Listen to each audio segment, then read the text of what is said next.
Sorry to make you wait. We're having technical difficulties.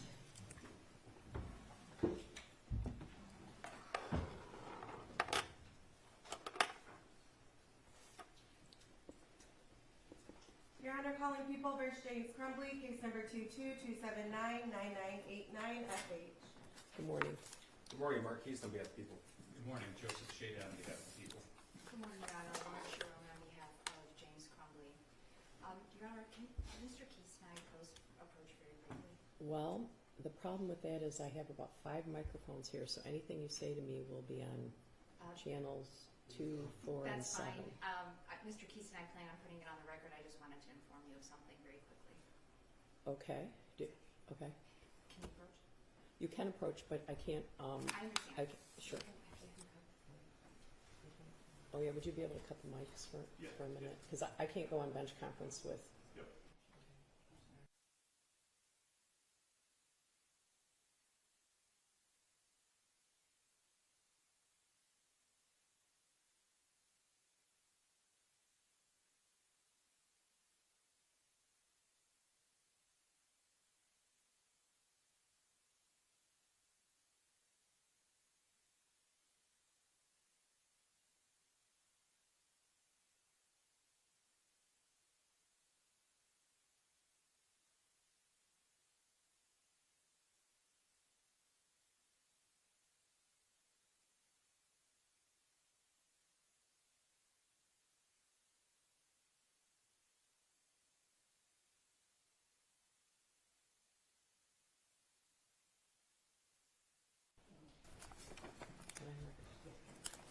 All right, today is the date and time set for Defendant James Crumbley's motion for a judgment of acquittal or in the alternative a new trial.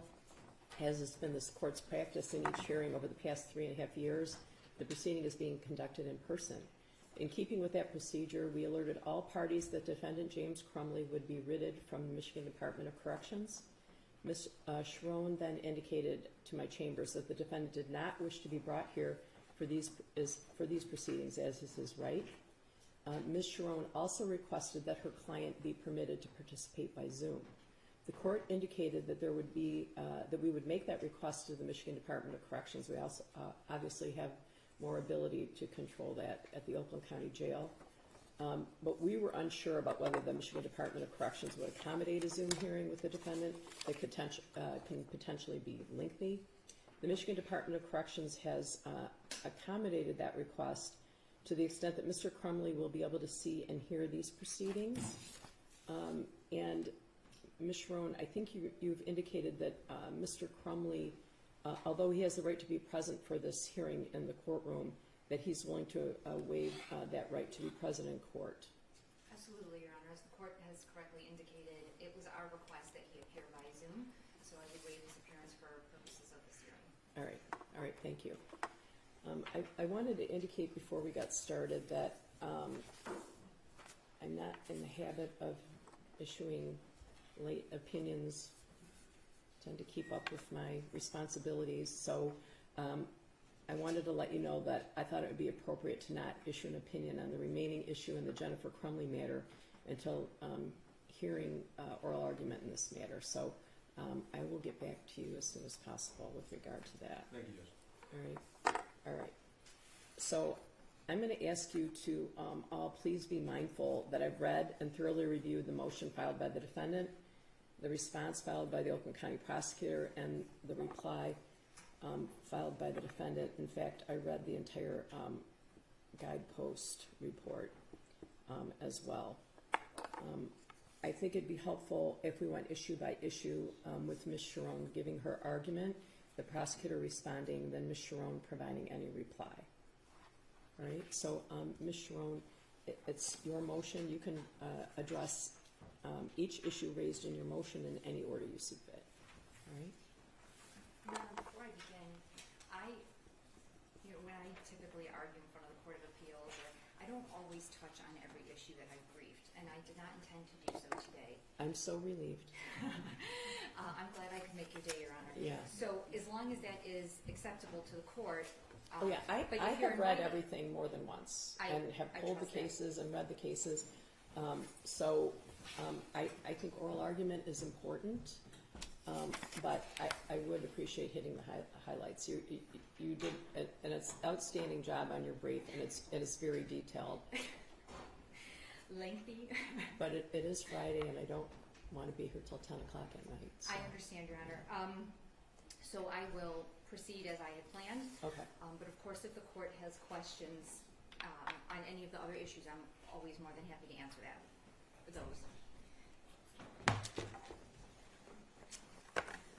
Again, Alona Sharon on behalf of Mr. Crumbley, Your Honor. Mr. Crumbley is entitled to a new trial for a number of reasons, the least of which is the concealed proffer agreements. And so, Your Honor, I want to start off this morning by talking about the court rule, the discovery rule that's at issue here, which is, of course, MCR 6.201B5. Your Honor, the prosecution would read the court rule so that the phrase, quote, for testimony, modifies all terms of that subsection. So it would modify any plea agreement, grant of immunity, or other agreement. But the prosecution's suggested reading of the court rule does not comply with our rules of statutory interpretation, rules of grammar and punctuation, and perhaps most critically, Your Honor, it does not comply with the purpose of the court rule.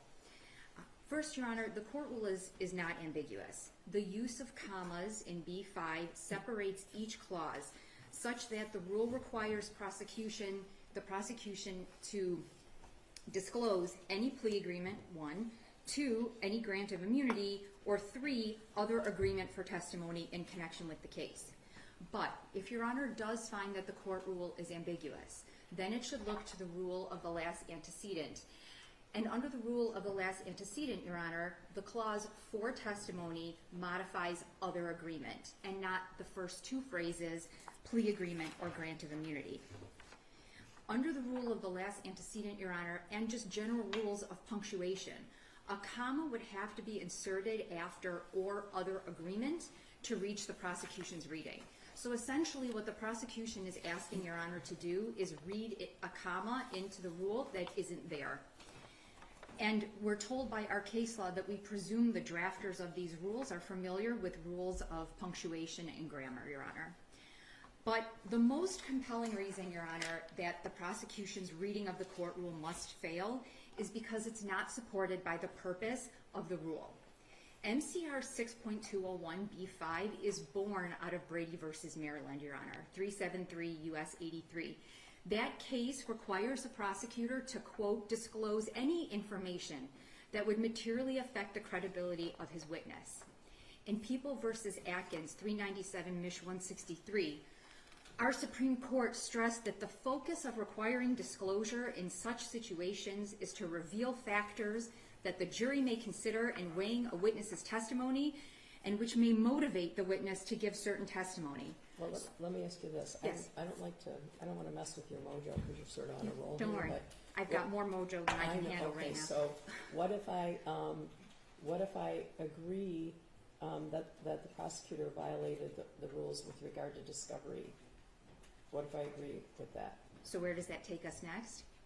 Yeah. So, sure. So you're telling me about a Brady violation, but no. What is the remedy? What is the remedy if there's a violation of the rules of discovery? Just plain old 6.201B2. Sure, Your Honor. And I will answer that question in 10 seconds. Okay. I do just want to point out, because I feel like when the other defendant's case was argued, there was this sort of conflating of discovery violation versus Brady violation. They're separate. Okay, and I believe that Your Honor understood that concept. I just didn't feel like it was super clear on the record. So right now, I'm addressing the discovery violation. So as to your question of what is the remedy, right? What is the sanction? Well, because then you started telling me about Brady, so I agree with you that they're separate. So, Your Honor, I referenced Brady because 6.201B5 is drafted in the spirit of Brady. It is drafted in the spirit of protecting a defendant's right under Brady, but they are two different claims. Okay. As to the sanction or the remedy, Your Honor, so we look to 6201J, right, that talks about violations. And under the court rule, as well as the applicable case law that's cited in the brief, Your Honor has wide discretion to grant an appropriate remedy or sanction. And Your Honor should be guided by a variety of considerations. First, if you just look at the plain language of 6201J, it lists several examples of remedies that Your Honor could use, except none of those would be helpful in this case because the prosecutor didn't disclose until following conviction. So then you keep reading, or enter such other order as it deems just under the circumstances. And you're saying that would be a whole new trial? Absolutely, Your Honor, because it is the only way to make Mr. Crumbley whole. It is the only way to correct the violation of the court rule. If someone could suggest to me some other sanction that could remedy this wrong, I'm happy to hear it, but there isn't one, right? And that's why the prosecution has to keep hounding this argument that they didn't have to disclose this immunity proffer agreement, Your Honor. Your Honor, I guess I would ask you, if you are at the point where you feel like this was a violation of the discovery rule. I likely do. Okay. I can take the message that Your Honor is telegraphing, Your Honor.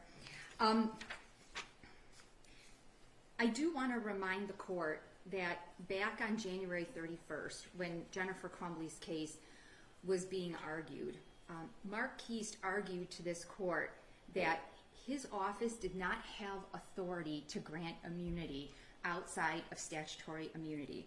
That's a direct quote. The only way to grant immunity is to petition the court. It now seems You're talking about oral argument on Mrs. Crumbley's motion? Yes, Your Honor. Okay. And I do cite to it, I believe in the brief. Okay, you're talking about this year, not talking about the trial. Yeah. Correct, Okay. Your Honor. All right. So it's remarkable, and it should be remarkable to this court, that it appears at this point in time they've abandoned that argument, Your Honor. It's nowhere in their response brief. I don't know what Mr. Keast will argue today, but they absolutely do have the authority to bestow immunity outside of statutory immunity, and that is what this argument was. So to go back, Your Honor, to the remedy, I do want to talk a little bit more about that. According to our case law, when Your Honor determines the appropriate remedy for a discovery violation, you must consider and balance the interests of the courts, the public, and the parties in light of all the circumstances, including the reasons for noncompliance. Your Honor's paramount interest is that the discovery should facilitate the search for the truth. The public's interest, Your Honor, is that when a trial concludes, it can have faith in the outcome of the trial, and obviously a party's interest is that it be able to properly prepare for trial. And the court should also consider whether the objecting party was surprised. Every single person in this courtroom, with the exception of 4 people, were surprised, Your Honor, by the existence of these proffer agreements. In People v. Taylor, 159 Mishap 468, the court instructed that the first question for Your Honor to answer when fashioning a remedy is whether the party's interest in preparing his own case or his opportunity to test the authenticity of a witness or the authenticity of evidence has been prejudiced, which it has been here, Your Honor. Can I ask, I want to ask you about Taylor, but Yeah. can I ask you what kind of immunity you say that they conferred? Because it's not transactional, right? And with regard to use immunity, doesn't use immunity protect a witness against compelled testimony? There was no testimony compelled by either Ejak or Hopkins. I think your brief says pocket immunity. I don't know. So what flavor are you alleging of immunity?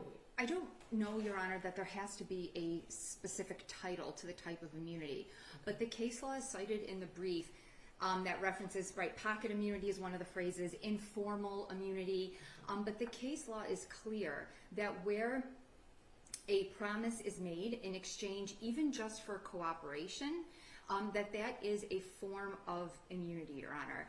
And here, obviously the plain language of the proffer agreement promised Hopkins and Ejak that any evidence or information that was provided to the prosecution during these proffer meetings could not be used against them in the prosecution's case in chief. Okay. So that is, I do agree, I guess I respectfully disagree that it's not use immunity, but even if you don't want to give it that proper title, it certainly is a form of pocket or informal immunity, which would still be required to be disclosed under Brady and under the court rule, Your Honor. Yeah, but I don't know. I think use immunity is when the testimony is compelled. Ejak and Hopkins still didn't have to testify, right? No, they certainly were not required. I mean, they were subpoenaed. Mr. Keese indicated that at the last hearing. So obviously they were required to appear, but I think everyone agrees that they probably could have asserted the Fifth Amendment. They probably would have. Correct, Your Honor. The second consideration under Taylor is that what remedy may be appropriate giving due regard to the competing interests of the party, the court, and the public. And, Your Honor, I want to take a moment here to address the Dickinson case that's relied on by the prosecution in its response, because the procedural facts of Dickinson are very different here. So in Dickinson, we have admittedly a discovery violation that comes to light during the trial. And instead of asking for a sanction under the court rule, the defense counsel in Dickinson simply moved for a mistrial, which is a different claim. And the review of the Court of Appeals in Dickinson is a review of a trial court's authority to grant a mistrial and whether the granting of a mistrial is appropriate. That is a different set of law. That is a different analysis. So Dickinson is really wholly inapplicable to the case that's before Your Honor today. Well, you mentioned Taylor, but in Taylor, U.S. Supreme Court case, the Supreme Court affirmed the trial judge's exclusion of a defense witness not included in discovery, and there was some other I was just going to get to that things case. that happened. Yes. Right, but that was kind of the easy button there, right? Because it was that witness was going to commit perjury. There was some underhandedness, and the witness wasn't disclosed at all, right? And the witness was going to perjure himself. In this instance, we don't have a witness that's undisclosed, right? Correct. Ejak and Hopkins were on the witness list from the beginning. They testified at the preliminary examination, right? So Taylor's a different scenario, isn't it? Your Honor, and I don't use Taylor for the purpose of the facts being necessarily on point, but what the case stands for. May I address that? Sure, go ahead. Okay. So, and Your Honor has touched on this a little bit, but just to kind of reiterate the basic facts in Taylor, the defense counsel at the first day of trial moved to amend his witness list to include two witnesses, one of which he said was much more critical than the other, and reason that he didn't provide the name in a timely fashion and pursuant to the discovery order was because he had trouble locating him, so he didn't have an address, and that the witness had seen the entire incident from which the criminal charges stemmed. And both of those things were lies. Correct. Mm-hmm. That is correct, Your Honor. So the judge tells the lawyer, bring your witness in tomorrow, I'm going to make inquiry, and I'll make a decision.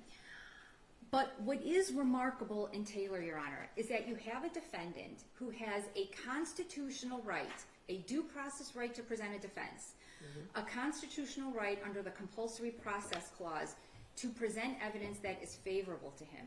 And despite those guarantees under the United States Constitution, the United States Supreme Court affirmed an incredibly severe sanction, Your Honor. Incredibly severe, okay? So what do we take away from Taylor? If the violation is intentional, okay, if there is bad faith behind the violation for the purpose of gaining a tactical advantage, a severe sanction is warranted. That's what we take away from Taylor. And Taylor said that the court can consider whether compliance with the discovery rule is onerous or relatively simple. Your Honor, Mr. Keese provided discovery to defense counsel 34 times. 34 times subsequent to the signing of these proffer agreements. On 34 separate occasions, he consciously decided to continue to conceal these proffer agreements that he was required to disclose under Brady and under the court rule. It was intentional, it was willful, and despite the fact that I frequently forget to attach things to my emails, it was an easy thing to comply with. It would have taken 5 seconds, Your Honor, but he didn't do it. So because the violation is intentional here and willful, it is deserving of the harshest sanction. But Mr. Crumbley isn't seeking the harshest sanction, Your Honor. He is seeking the one and only sanction that can right the wrong, that can make him whole. and that is a new trial, Your Honor. Anything short of that, and there is no correction to the misconduct, Your Honor. So again, the court is to consider the reason for the failure. So what does the prosecutor's office argue? One, they first argue that it's something that they didn't have to disclose. I really hope by now the court is not taken by that argument. The second reason that they initially argued was that it was never an immunity agreement because they can't bestow immunity, which, Your Honor, the case law cited in my initial brief clearly dispels that argument. The reasons put forth by the prosecutor are incredible, and they should not persuade this court to conclude that the misconduct was unintentional. Your Honor, the prosecution team consists of 83 years of legal experience. Karen McDonald, 26 years and a former judge. Mark Keast, 19 years. Dave Williams, 29 years. Joseph Shada, just under 10 years. 83 years of legal experience, Your Honor. Your Honor cannot really believe that 83 years of experience and this team did not know that they could bestow immunity on Hopkins and Ejak, that those agreements in fact bestowed immunity and that they were required to disclose them. Your Honor, I want to turn now to the prejudice issue. So if you look at Davy, which is companion, it's Davy and Obispo. So they have an evidentiary hearing in that case when the, do you have a question? No, it's incredible to me and Davey that the defense attorneys had to go to the Detroit Police Department to get their discovery. I don't know that that's so unusual, frankly. Well, no, but I mean, completely. It's seen dark ages. Oh, you mean that they didn't receive it via email? Or, no, not email, just, I don't know. Well, Your Honor, I'm sure you called the Detroit Police Department, So to turn to the prejudice, there was no discovery there, though. No, zero, none. That is correct. Right. But if you look at Davy, Your Honor, it's prejudice, capital P, right? I don't know what you mean by that. Well, they weren't given any discovery.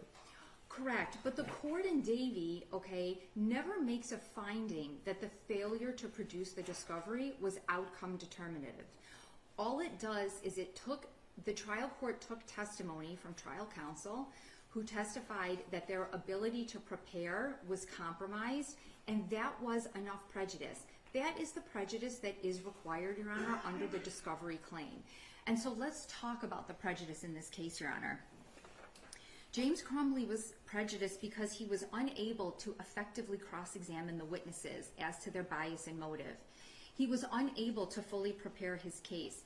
But perhaps what's most compelling, Your Honor, is that I reference in the reply brief the audio from Mr. Hopkins' initial interview, right? I listened to it. The day of the shooting. Mm-hmm. When you listen to that audio and compare it to the testimony that he provides at trial, subsequent to the proffer agreements, there are distinct differences, Your Honor. Nothing in his interview to the police expresses frustration with the Crumbleys' unwillingness to take their son home. There is no mention that they refused to take EC home because they needed to return to work. He explicitly says, Your Honor, in that audio, the parents were absolutely on board to get him help within 48 hours. And he also tells the officer, look, these parents, they know that their son has a tremendous amount of anxiety when it comes to missing class. So much so that he tells the officer that James Crumbley told him he wanted to plan a family vacation and EC was going to have to miss class for it, and told his dad, I don't want to go on the vacation. I cannot miss school. I cannot miss class. So you go from these statements that he makes, right, within hours, of the shooting, where he does not express any frustration with the Crumbleys, any concern about James Crumbley that he is disinterested, that this meeting ends abruptly. And when you compare, Your Honor, those statements to the officer shortly after the shooting and his testimony, where he talks about the meeting ending abruptly, the parents not acting appropriately with EC, and I detail it all in the brief. I don't think I need to repeat it.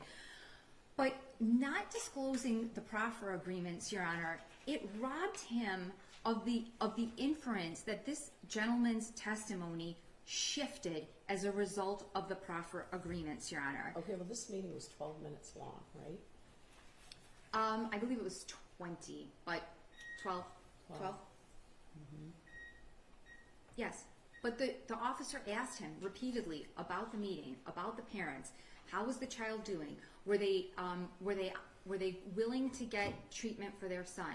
And Mr. Hopkins expressed no concern about the parents, not one shred of concern, not one observation in that interview about their conduct during that meeting, about their attitude during that meeting. Your Honor, we know that without the proffer agreements, Hopkins and EJAC would not have testified. That is a reasonable inference given their lack of cooperation with the guidepost investigation. They had no interest in transparency, and their interest was self-preservation. Okay, but the prosecutor would say that everybody's interest is self-preservation, right? So they were incentivized to shine themselves up before the proffer agreement, during the proffer agreement, and after the proffer agreement. No one, everybody, any reasonable person avoids being charged with a crime, right? 100%, but not every person is a witness in a criminal trial. That's what matters here, Okay. right? What gives them the bias and the motive to have that shift in the way he characterizes his interaction with James's interaction with EC, their willingness to get this child help. Here's the distinction, Your Honor. He talks about it when he's being interviewed by Joe Bryan at the jail too, right? There's an interview with Joe Bryan at the jail. Between Mr. and Mrs. and the child. and the two defendants. And a lot of those things are stated there. Are you talking about the exhibit? The It's exhibit that's 2 to the attached? It's exhibit 2. Yes, Your Honor. I reviewed that twice. There is nowhere in that interview where the Crumbleys indicated that they had to leave to go to work. That is not in there. There is nothing in there. They do leave to go to work, right?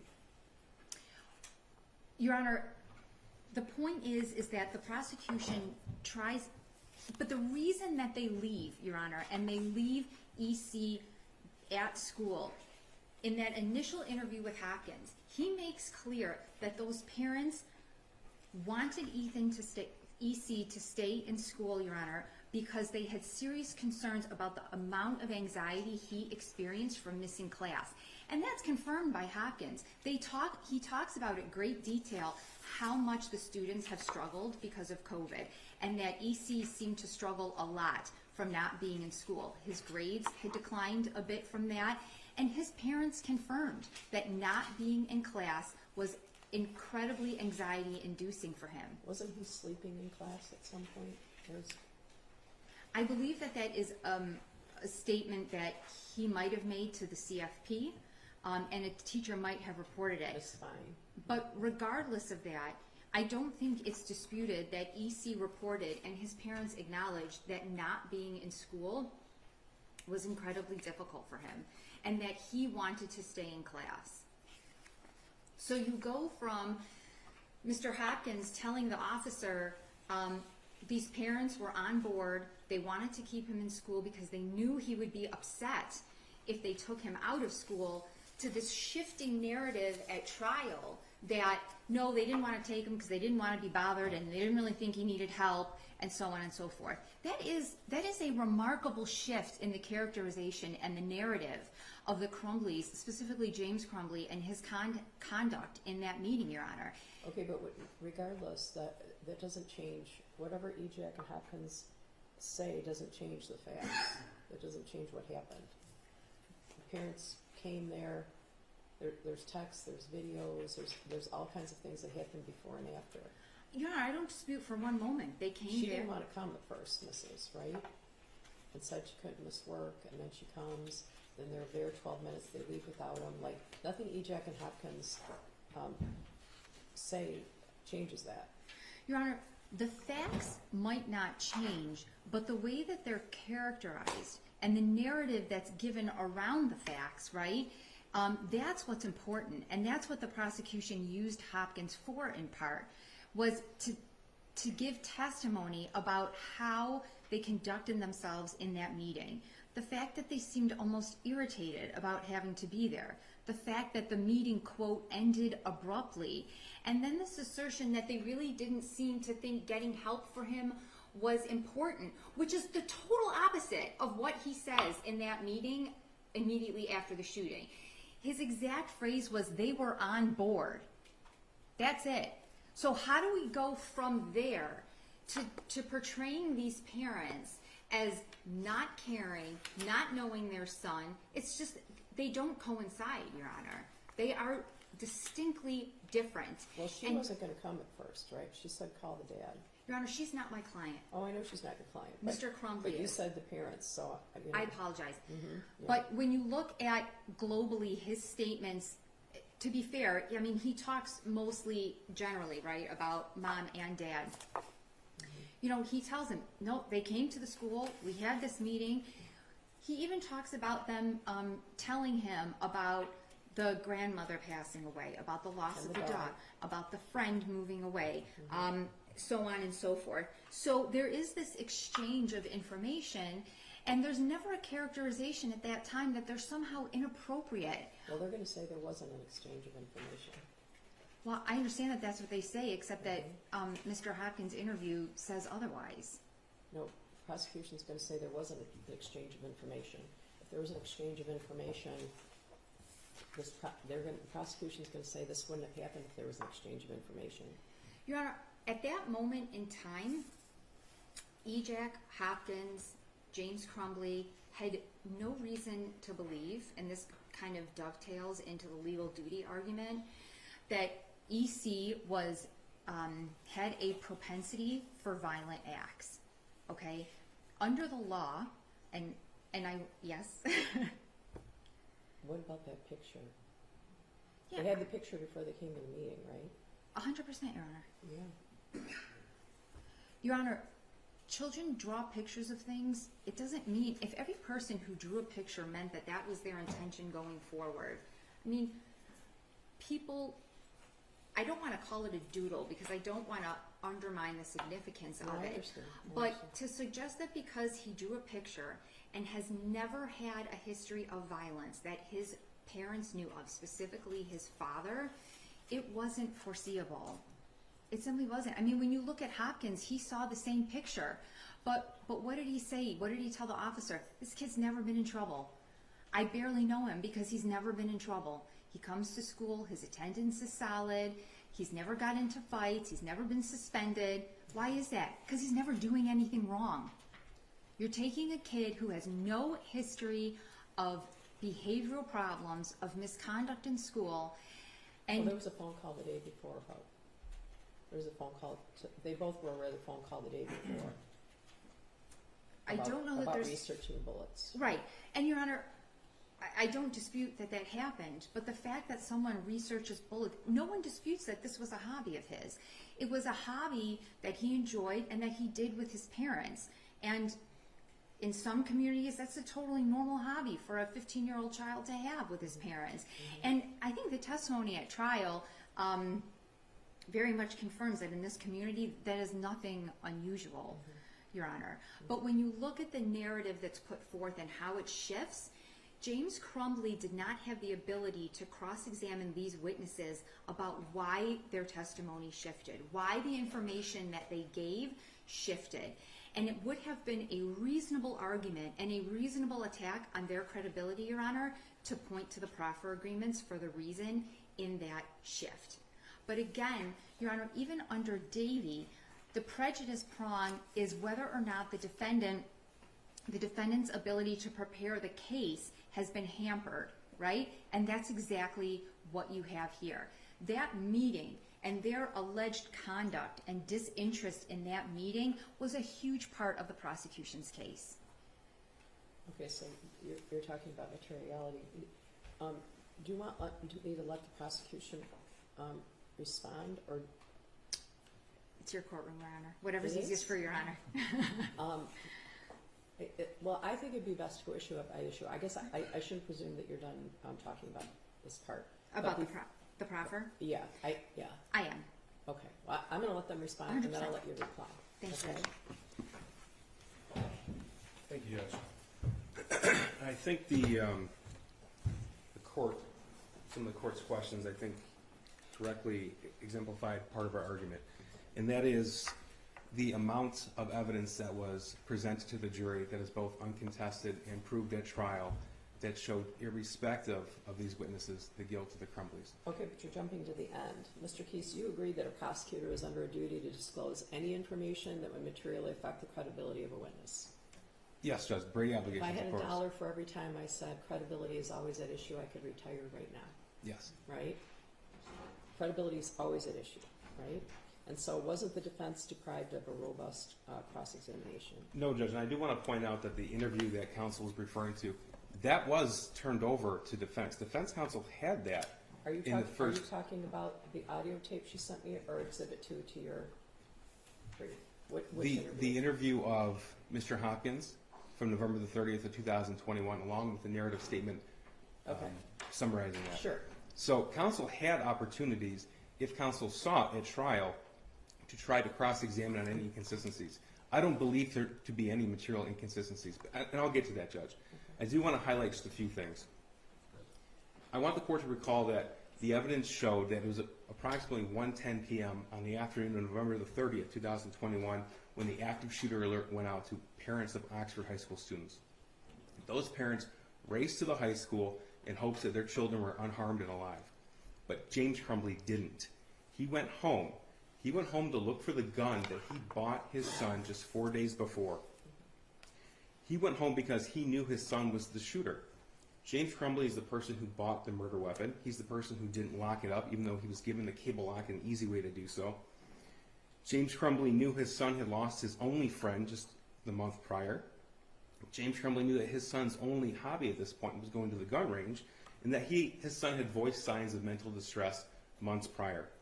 It was James Crumbley who wrote to his wife, "My God, WTF," when he was shown that math worksheet. This series of choices that I've just outlined led directly to the deaths of Hannah St. Juliana, Madison Baldwin, Tate Muir, and Justin Schilling.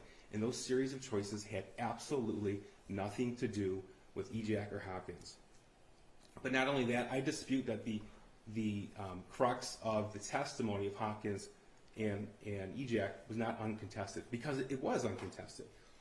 No dispute that Hopkins called the parents to the school. No dispute that math worksheet was sent to both of them. He provided a list of mental health resources to the defendants at that meeting. We know that because that's on video. He said he wanted them to get their son help that day if possible. He never testified, and he never told anybody that he had threatened to call the school resource officer or the police. It's uncontested the length of the meeting. We know that because it's on video. We know that the shooter went back to class. We know that no discipline was handed out. We also know that neither Hopkins nor Ejack voiced that they thought at that time that the shooter was a threat to anyone else but himself. That uncontested evidence was used in part by the defendant to try to cross-examine those witnesses. This isn't testimony used to stretch or to impress the prosecution. That was just what happened. This is not evidence of somebody who was trying to curry favor with the prosecution judge. And that's important because ultimately, if the court has already made its decision on discovery violation, ultimately the decision is remedy. I don't think you should, and I would like to go through that discovery violation briefly, if I may.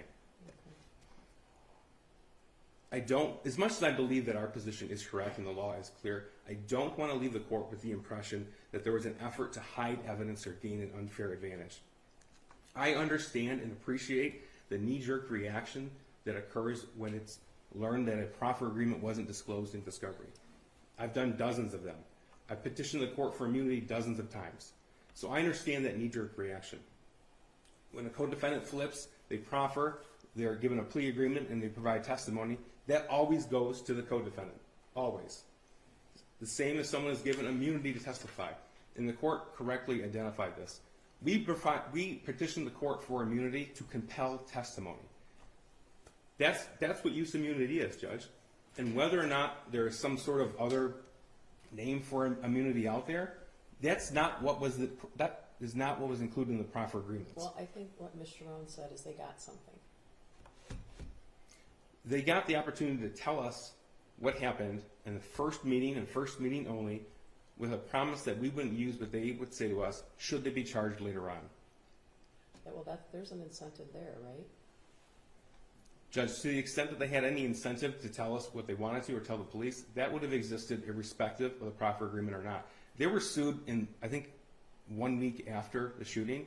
Multiple lawsuits, they're sued personally. That was not a secret. The civil depositions occurred post-exam, pre-trial. Trial counsel had copies of depositions. Sean Hopkins testified 4 times. Nick Ejak testified 3 times, each without protection. Well, they testified before the proffer in the civil case. No, civil case was post-preliminary examination, pre-jury trial. Where were the depositions in the civil case in relation to the proffer? Post-proffer. Post-proffer. Yes, proffer is 2021. Okay. I don't know the date offhand of the civil depositions. Okay. I do know that it occurred because we obtained the transcript, as did trial counsel. The prosecution was not a party to that. Now, I say all of this because I appreciate the advocacy for a defendant as well as that knee-jerk reaction. But it is one thing during the appellate process to argue the interpretation of a court rule and quite another to assign ill intent. And I think that's important for the court to know when reviewing remedy. Okay, but you're not telling me that it was a boo-boo, right? It was intentional. That it was, there was a willful non-disclosure. No, Judge. You guys decided you didn't think you had to turn it over, right? Thank you for bringing that question up, Judge. And I want to go back to the Nick Ejak statement because I think this is a perfect example of this. At the last hearing, the co-defendant's hearing, we talked about the recorded statement of Nick Ejak. That occurred in 2021, and when it was decided to have him testify for the prosecution in 2024, we should have gone back through and identified that as a statement under the court rule. That was a mistake and was made without malice.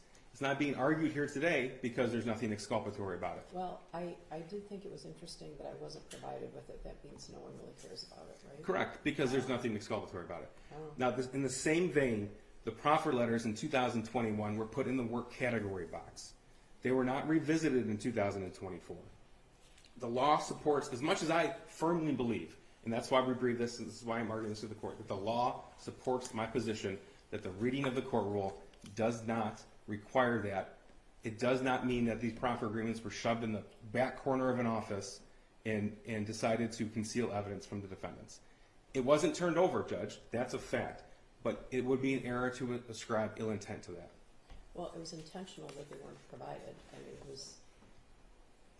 Right, but I don't want to. You guys didn't forget they existed, for sure.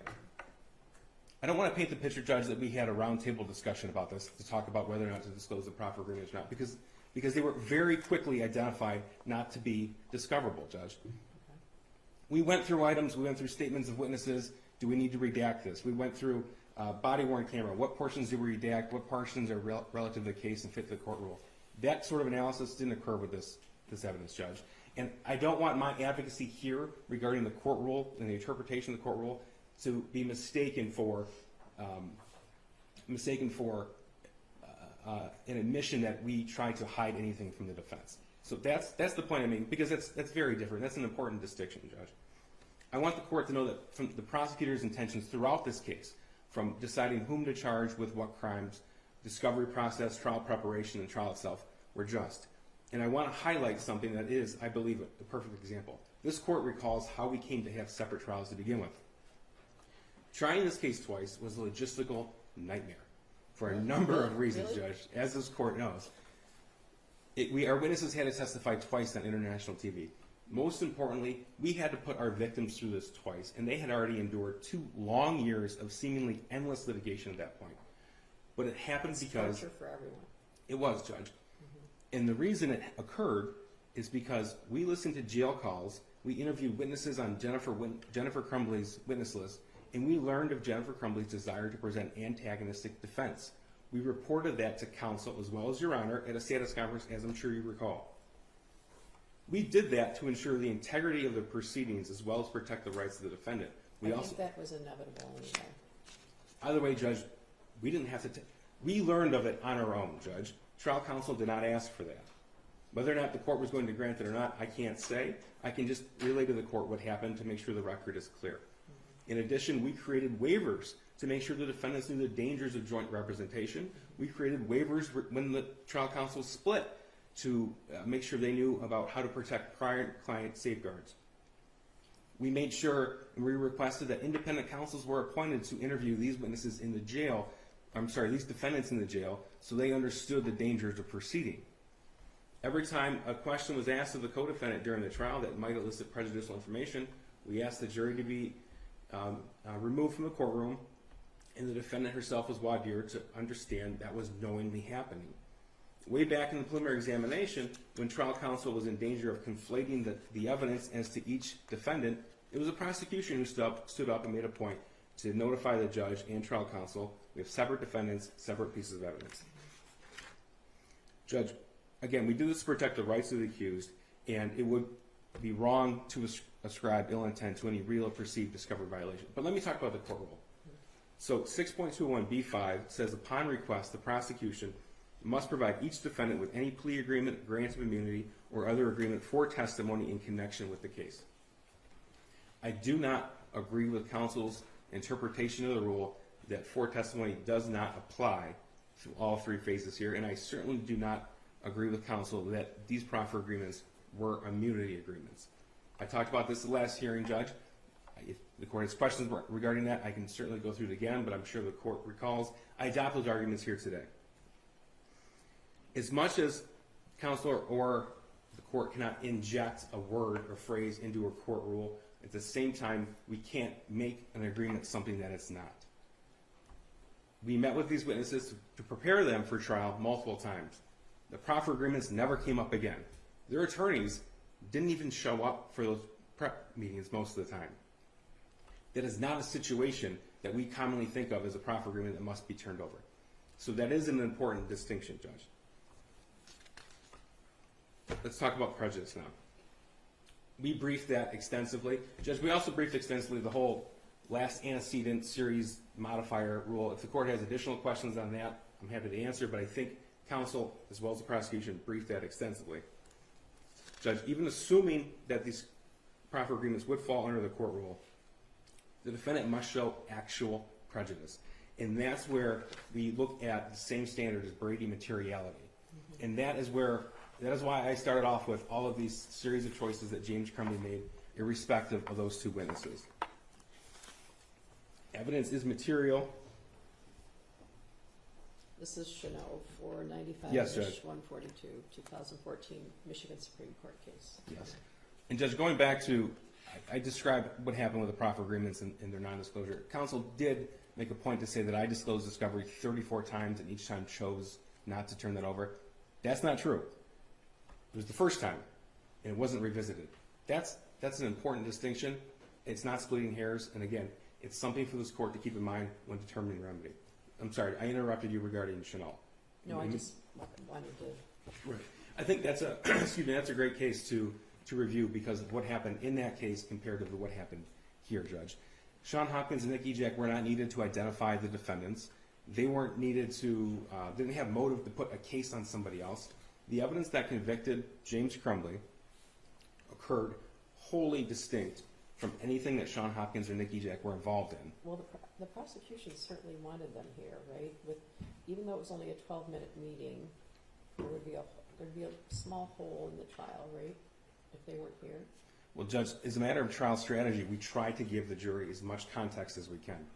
It does not mean all of the 20 witnesses were essential to the case. Honestly, we could have convicted the defendant with just Detective Rogrowski and Lieutenant or Under Sheriff Willis's testimony, Judge, because the bulk of this evidence came through Facebook accounts, text messages, video, as well as the evidence that was sent to James and Jennifer Crumbley. We didn't even need these witnesses for a foundation for that math worksheet. The fact of the matter is, and we made a... I agree with that. Thank you, Judge. We made a point about talking about this in the opening, throughout the trial, and closing. Hopkins and Ejak knew this much about the shooter and about the Crumbley household. That's nothing we ran from. This counsel just argued in support of her position that he didn't know about the shooter because he wasn't in trouble. That's true, and we never tried to argue anything to the contrary. He knew this much. James Crumbley knew this, and that's the point. That's the point. It takes a rare set of circumstances to convict a parent of involuntary manslaughter for the intentional acts of their son. That's why it doesn't happen very often. It takes causation, it takes gross negligence, and it takes foreseeability, Judge. And everything else that James Crumbley knew, that's what convicted him. There just weren't very many factual disputes in the trial. That's the crux of prejudice and materiality. I'm with the court. What do you think about Taylor and Davey, though? Davey is cited by Dickinson, Judge, in support. It's cited by Dickinson. And the crux of Taylor is that the objecting party should not be put in a better position. This would put James Crumbley in a better position. Dickinson's test of outcome determinative prejudice is the guide for this court, and that is why it is the same test for materiality, Judge. Evidence is material if it creates a reasonable probability of a different outcome. That's the standard.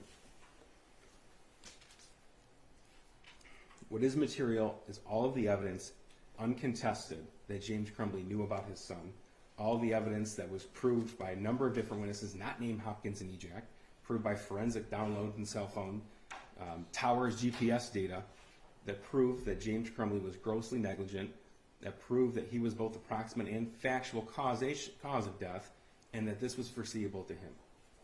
We did sort of get into the argument on the Fifth Amendment aspect of it, I'm sorry, not Fifth Amendment, regarding the duty. Thank you. If the court would like me to. Do you want me to let her respond to you, and then we'll talk about duty? I issued a ruling already on inconsistent theories and duty and unanimity, right? So.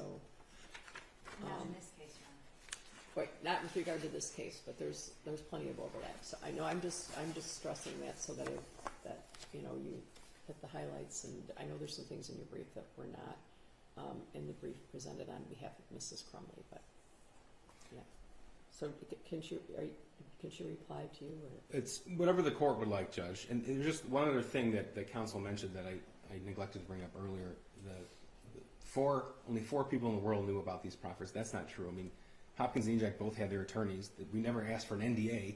We never told anybody to keep it quiet. I have interviewed gang member witnesses before where their safety would be in danger if things got out, if they didn't testify. That's not the case here, Judge. And I keep bringing this up, the difference of what we commonly refer to as proffer, just because I think I want the court to contextualize what actually happened. I just want the court to be aware of that. And the only aspect on duty I want to bring up is that essential part of duty is foreseeability, which was instructed to the jury. That was part of the jury instruction, so that's all on that part, Judge. Thank you. You want to reply? Thank you, Your Honor. A couple things. It's always difficult because I can never read my own handwriting. But when Mr. Key stands before Your Honor and says that these proffer agreements were identified as not discoverable, frankly, Your Honor, that's terrifying. It's terrifying to think about potentially how many other cases they haven't disclosed similar agreements. It's terrifying that a prosecution team with 83 years of experience doesn't know that they have to disclose this under Brady. My reaction is not a knee-jerk reaction. It's a reaction that is born out of the Constitution, out of defendant's right to due process and to present a defense and to cross-examine the witnesses against him. So if our Constitution wants to be called a knee-jerk reaction, then that's fine. But my reaction, and I think the reaction of a lot of people, Your Honor, stems from constitutional guarantees that a criminal defendant has. And I'll knee-jerk react to that all day, Your Honor. Your Honor, he made a comment and sort of went through this litany of events that speak to the virtue of the prosecutor's office. That because they did the right thing in one instance, it means that there was no bad intent here. Your Honor, I'll tell you what the difference is. The difference is those instances that Mark Keys talked about were instances that were on the record in open court, not in a closed room at the prosecutor's office where they could shove a proffer agreement into a drawer and not revisit it for 2 years before this case moves to trial. No, I don't think he's talking about instances that were on the record. We had a combined pretrial conference in the jury room, and that's when the prosecutor raised that there were jail calls from Mrs. Crumbley, basically indicating she was going to flip on her husband. So, Right, but that's known to the defendant. It It's was- no, it no, was it known is because- known to a defendant. Jennifer Crumbley knows that she's planning on flipping. yeah, Her, Mr. Crumbley didn't know that. I understand that, but she knows, her attorney knows, it's not something that's clandestine. It's not something that the parties aren't aware of. Mr. Crumbley and his attorney didn't know. I understand that, but Your Honor, if one defendant knows about it and that defense counsel knows about it, quite frankly, I'm not sure why the prosecutor's patting itself on the back, because defense counsel would have had an obligation to disclose it anyway. So it's not as if they were, well, I'll just leave it at that, Your Honor. Again, I want to stress the distinction between discovery violation and Brady violation. The tests are different. The tests for materiality are different. The discovery violation, Your Honor, is the stronger argument for Mr. Crumbley. I believe he wins under both. But with the discovery violation, that outcome determinative language is not required to impose the sanction. And I 100% agree with Mr. Keast that the case law says, right, that the sanction or the remedy should not be a windfall to the defendant. 100%. The defendant should not be in a better position after the remedy. But to argue that Mr. Crumbley would be in a better position, I think that's illogical. That's illogical. If you grant a new trial, you are putting him in the position that he should have been in when his trial started. He should have known about the proffer agreements. His attorney should have been able to cross-examine Hopkins and EJAC about their bias and motive stemming from the proffer agreements. So I really struggle to understand how he would be in a better position. He would have his day in court that he should have had when he first went to trial. I don't know. I guess one of the problems with that in Mr. Crumbley's case is, regardless of whether Mr. EJAC or Mr. Hopkins testified or not, I mean, Mr. Hopkins wasn't going to say, it was me, I was the straw man who purchased that gun and gave it to the shooter. Sure. I mean, right? And I was just going to reply to that, Your Honor. So the prosecution keeps saying that there's this tremendous amount of evidence that's uncontested and uncontradicted. And I really think there has to be a qualified statement to that and context to that statement. Because it was uncontested because EC didn't testify. It was uncontested because his medical records couldn't come in at trial. Because if there's one thing my brief makes clear with citations to the CFP report, is that this child told the Center for Forensic Psychiatry that he never told his parents he needed help, specifically his father.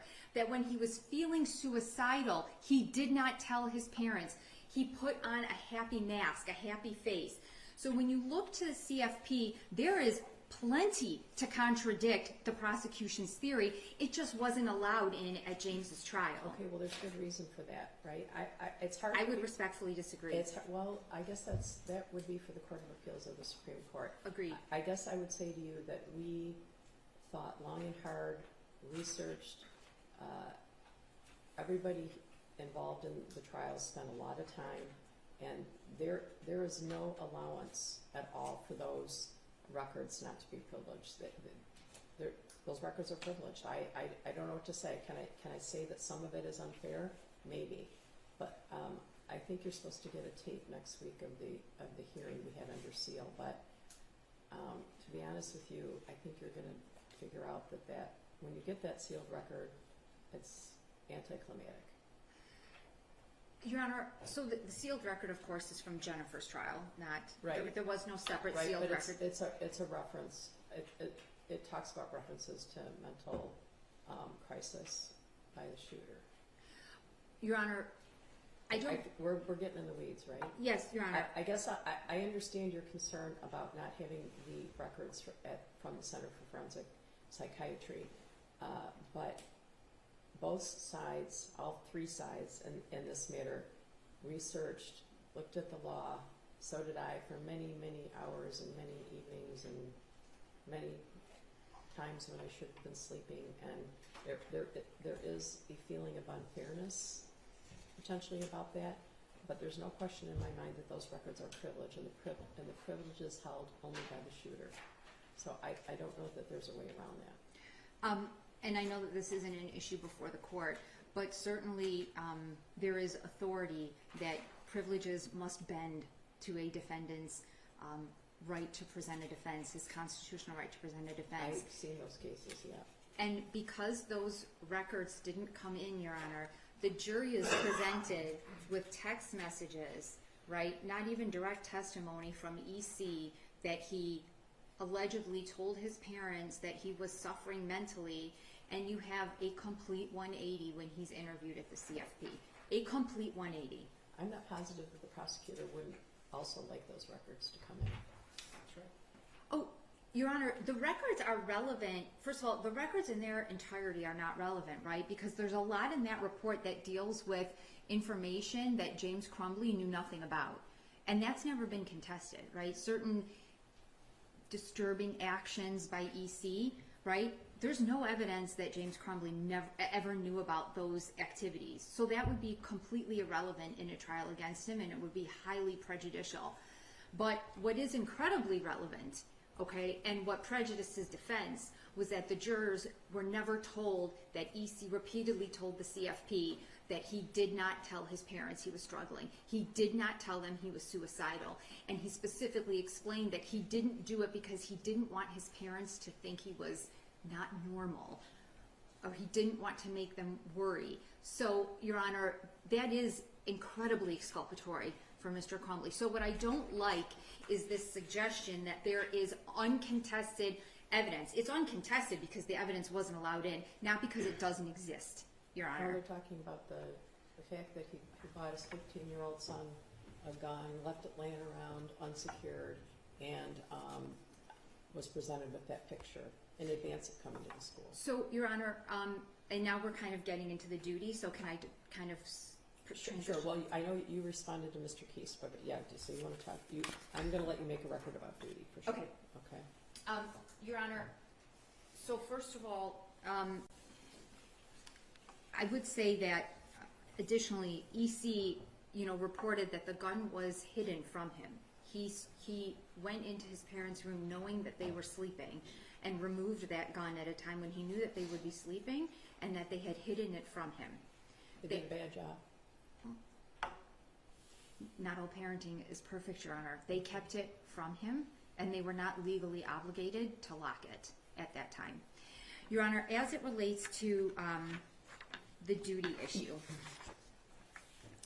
so it's undisputed. I don't think the prosecution contests this, that there was no evidence at trial that James Crumbley knew of any prior intentional tortious acts by EC.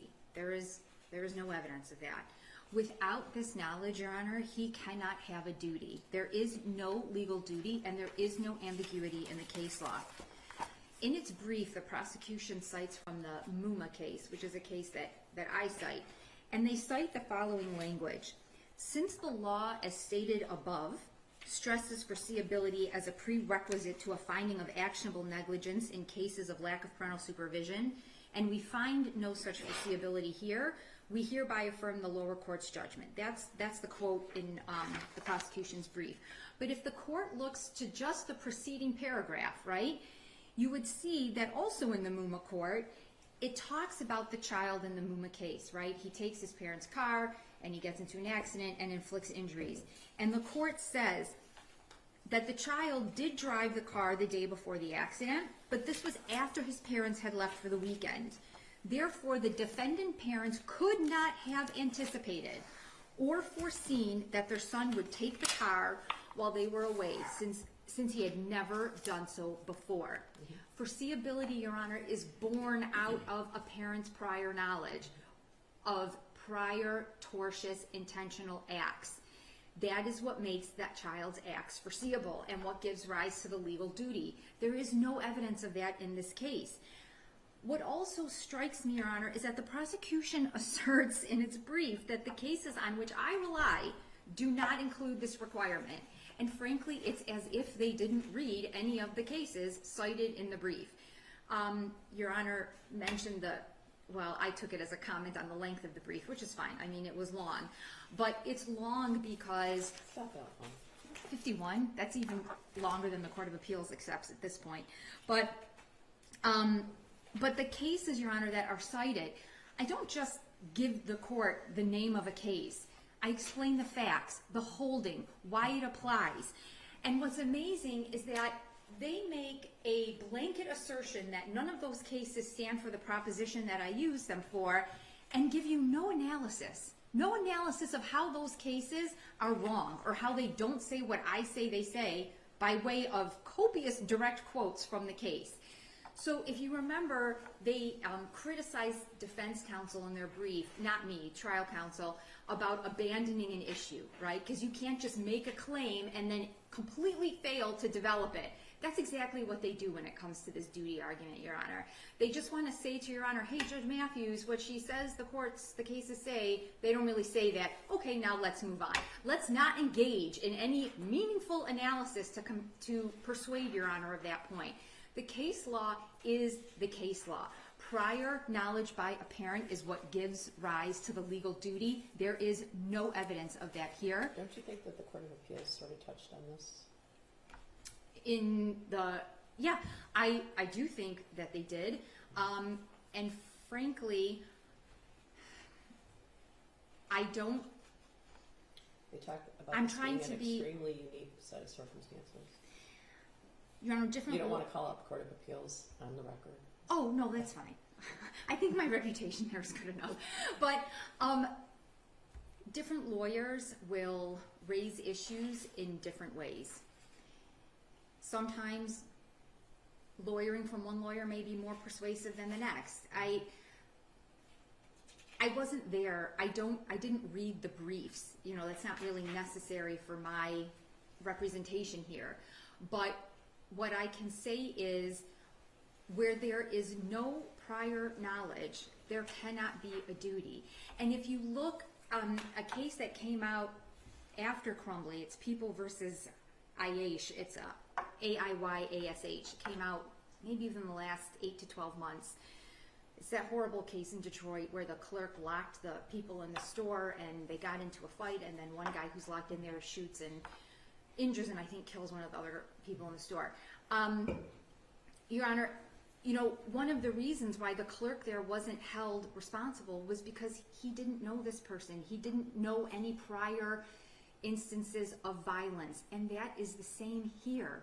That is absolutely the same here. The prosecution has never argued that James knew EC was violent, that EC was ever violent before. And we know from Hopkins, he was not a kid that got into trouble. He didn't get into fights at school. He didn't get into fights in the neighborhood. Nothing. There is no evidence. Why did he have to know that there was some prior instances of violence? Because that's what the case law requires. Didn't he just have to know things about him, like all the things that were happening in his life, including the friend, the fact that there was an unsecured gun at his house. He had access to his Instagram account. Your Honor, so just first of all, just because someone has access to Instagram doesn't mean they're constantly trolling it. But to answer your question, Your Honor, if you followed Your Honor's... This kid had silhouettes all over his room, right? It was a hobby that he did with his mother. That's not... Okay, shooting a gun is not in itself violent. If you're going to the range, I mean, that's essentially saying that anyone who goes to a gun range as a hobby or to practice is violent. No, of course not. But he knew that his son was and then there was the phone call the day before about him looking up. He was he had to be at school. Well, he was at school looking at bullets and things like that. Like it's not just one thing. But the law requires, and I'm sorry, I didn't mean to interrupt you. But the law requires knowledge of prior intentional tortious acts. Otherwise, there cannot be foreseeability. That's what the case law. I mean, Your Honor, you have cases that I cited where the parents had some knowledge that the children were engaging in sort of somewhat nefarious conduct, but because there hadn't been explicit acts of violence, then the parents don't know about the propensity of that child. You have a child here who engages in a hobby with his parents as a way of spending time together. That is not an act of violence, okay? And to suggest I that agree with you. to suggest that just because he may have been struggling and feeling sad, which is what Hopkins described him as, right? He just seemed sad. To suggest that somehow gives foreseeability of someone committing a mass shooting, okay? In today's climate, 80% of us are probably sad the majority of the time. That doesn't mean we're going to go commit a mass shooting, and it certainly doesn't make it foreseeable. The standard is prior knowledge of prior intentional tortious acts. Without that, Your Honor, there is no legal duty for the parent to act. Your Honor, that is my argument as to the duty part. That concludes the duty portion of the program. Does Your Honor want to give Mr. Keys an opportunity? I don't know. Do you want to? Would you like to respond Sure. to the argument? I Judge, did? just Yeah. briefly, This has been before this court before, so I'm not going to belabor the point. I believe the court is correct. The Court of Appeals did touch upon this, as well as the court. I should say that I'm definitely interested in and required just to consider each defendant individually. Of course, separately. of course. Thank you for making that record, Judge, and that's absolutely true. I bring that up only because the issues are so similar, and I believe the court can draw from that.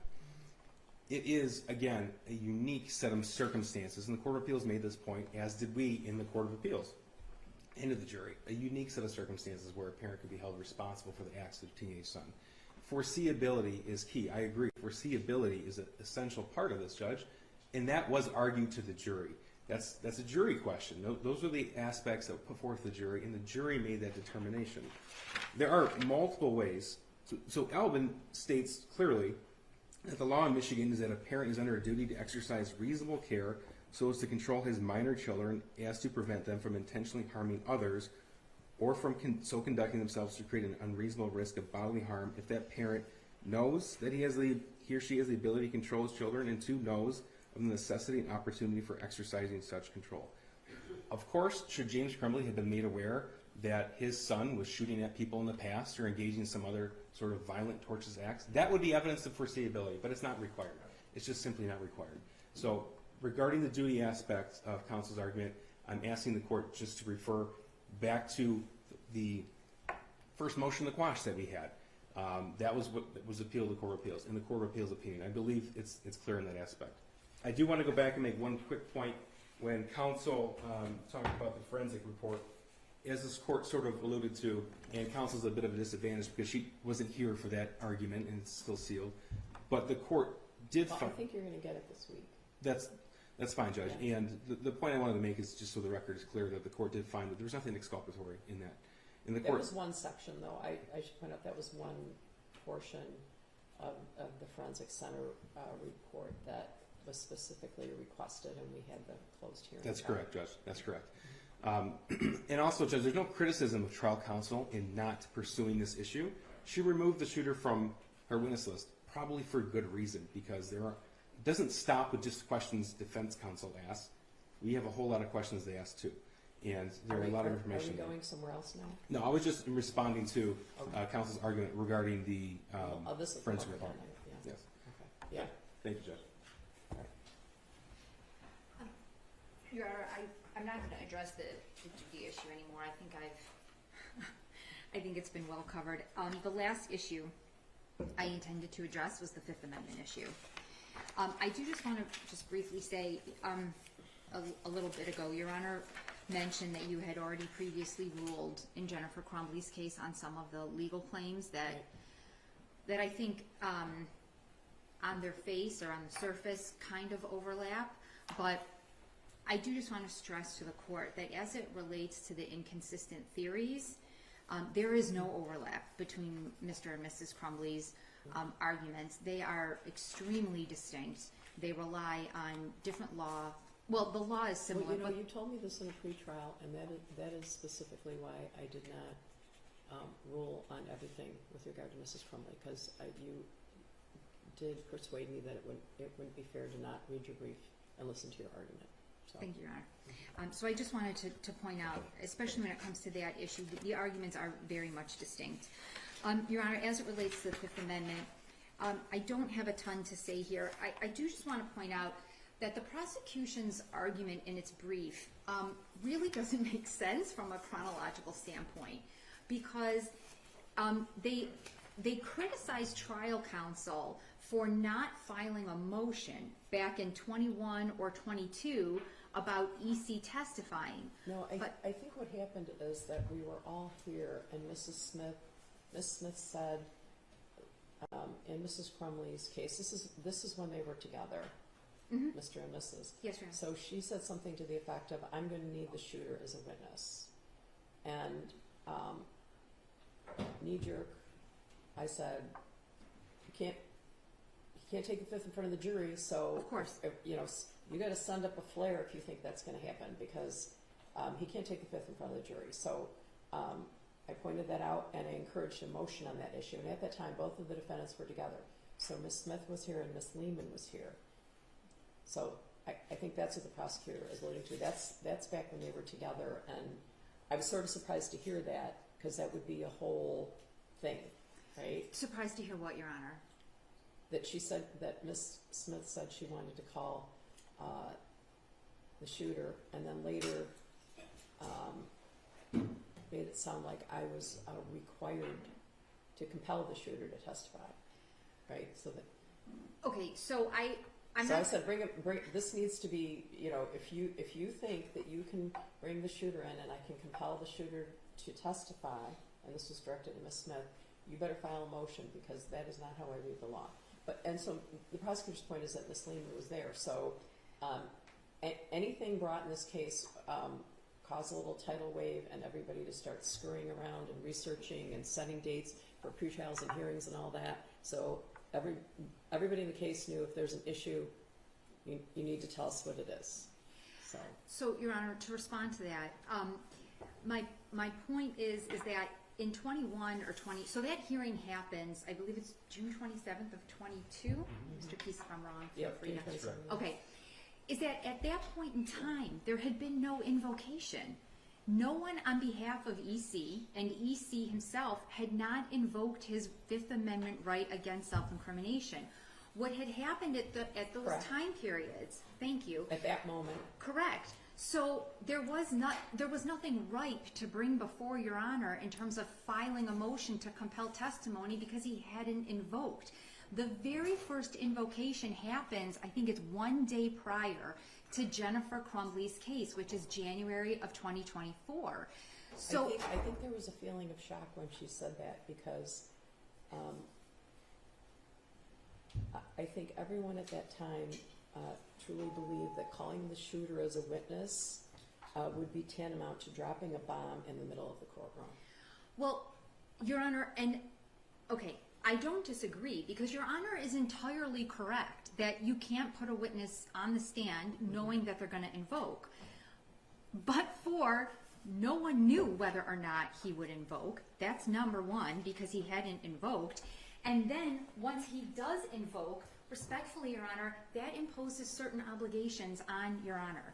The case law is clear that when an attorney or a defendant makes a blanket invocation of the right against self-incrimination, there must be inquiry, right? The court, respectfully, is not free to simply accept that blanket assertion.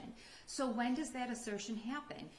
Late January 2024, like a day before. Well, it kind of starts the day before Jennifer's trial. Then it's solidified, I believe, the first day of trial. Well, the state court defender's office sent a letter and then sent an email. Right, but the letter respectfully wasn't a valid invocation, because in that letter she concedes that she had not met EC yet. But the next day she... Correct, 100%, Your Honor.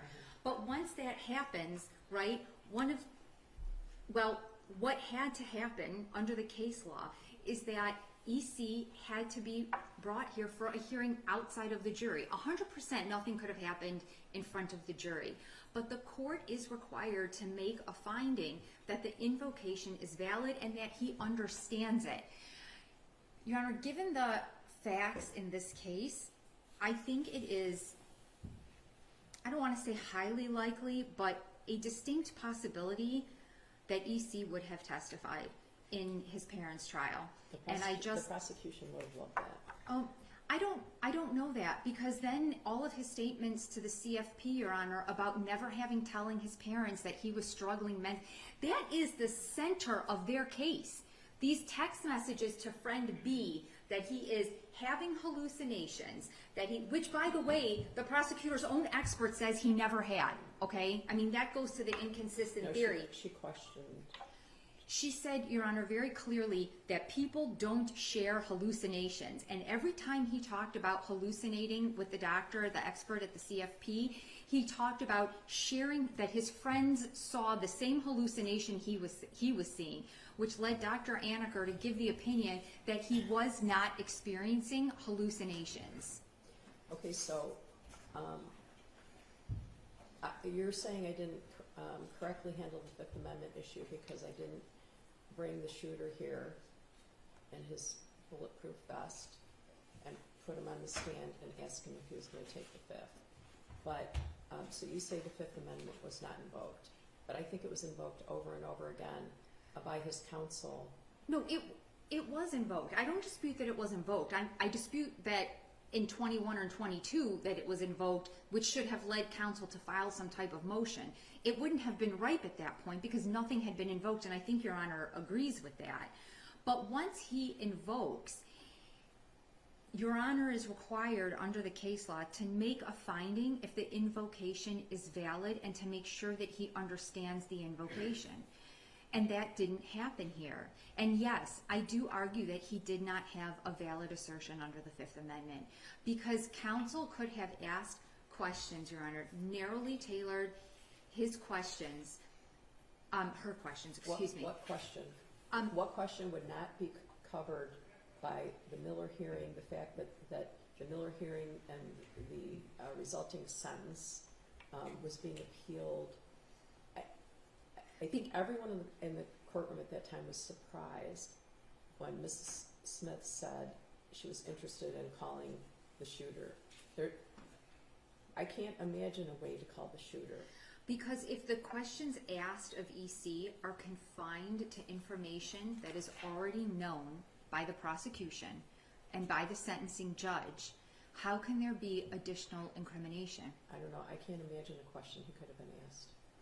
Your Honor, I go through a list of 17 of them I in know the I saw brief. them.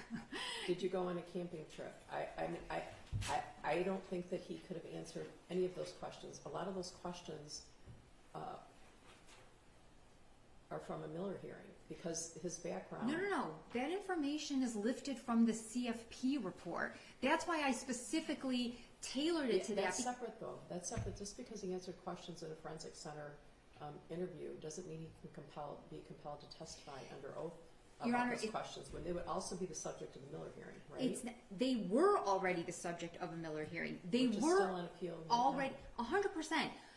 Those facts were already known to Judge Rowe. The CFP report was made an exhibit at the Miller hearing, which means the prosecution and Judge Rowe were already made aware of all those 17 facts that I list in the brief that are all helpful to James Crumbley because he is portrayed as some disinterested, negligent father, and the fact is that EC statements at the CFP do not support that. They don't support that. I know that's your position, but try as I might, I couldn't do anything about that. I understand that, Your Honor, but it was required that Your Honor make that inquiry. Counsel does not have to ask for it. I didn't bring the shooter in and ask him. I didn't.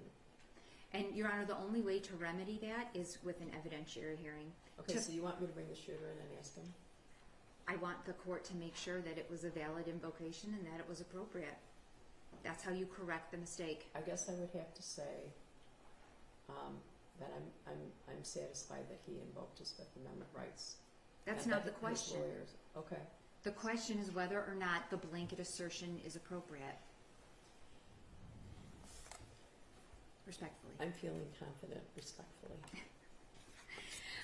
Your Honor, that's all I have to say on the Fifth Amendment issue.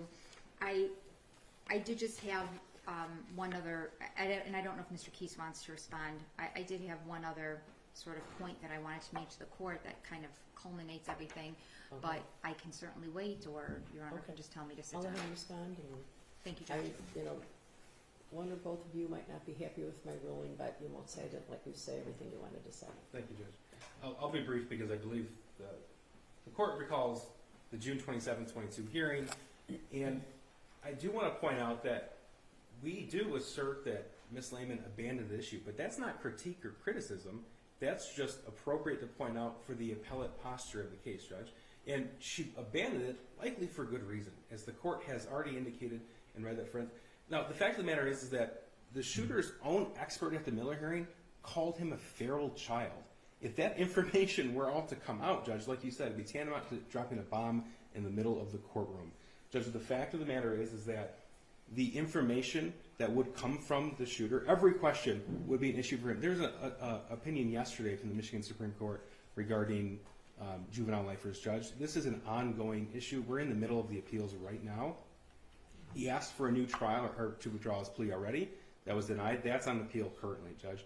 Anything that would have been asked by either party would be an issue for him in the Miller hearing. I think the court is understanding that. So if the court has any other questions, I'd be happy to answer.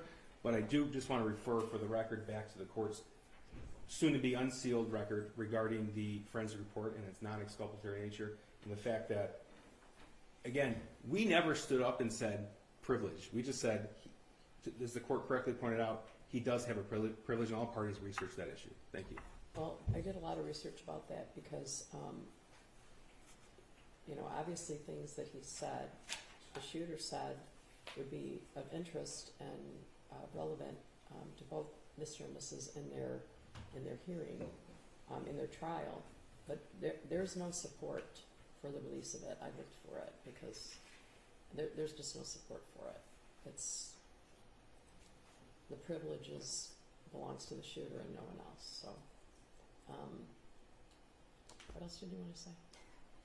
I just wanted to kind of close. I do want to address one statement made Go by ahead. Mr. Go ahead. Keith. I'm going to let you both say whatever you want. Thank you, Your Honor. You've been extremely patient this morning. Mr. Keith mentions that that EC's own expert referred to him as a feral child. The prosecution's own expert said that EC was not mentally ill, that he was hopeful at the times preceding the shooting, that he was engaged in hobbies that he found enjoyable. So to the extent that you want to start putting out there what different experts said, it's the prosecution's expert who portrayed EC at his Miller hearing as hopeful and engaged and spending time with his parents and generally had a very good childhood without negligence and abuse. Those are, Your Honor, direct quotes. They are in the brief, and I've attached her testimony from the Miller hearing. So I am not playing fast and loose with the facts, Your Honor. Your Honor, I wanted to just sum up. Every time, Your Honor, that I've seen this topic of the prosecution's misconduct is discussed, whether it was when Jennifer Crumbley's motion for new trial was being arguing, whether it's in the press, the prosecution pivots. It pivots from the attention on its misconduct to the absolutely horrific murders that happened in this case, rather than focusing or even acknowledging their own misconduct. And Your Honor, it is, in my opinion, a very blatant attempt to distract the court and the public from how they failed to give James Crumbley a fair trial, how their misconduct robbed him of meaningful cross-examination and a chance to expose to the jury the biases of Hopkins and EJAC. This case, Your Honor, is gut-wrenching. It is heartbreaking, and it is traumatic for an entire community. But our rules and the court's obligation to ensure due process and a fair trial and full and fair cross-examination cannot bend to emotion, Your Honor. If it does, then our justice system has no integrity, and the rules mean nothing, and the Constitution means nothing. The parties must adhere to the rules, and you must enforce them equally to sympathetic defendants and to defendants who garner the most visceral of reactions, Your Honor.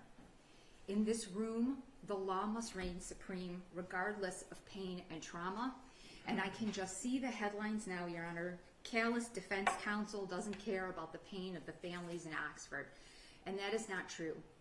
Your Honor, and it's funny, it's ironic because Mr. Keese just mentioned, the movement in juvenile lifer cases.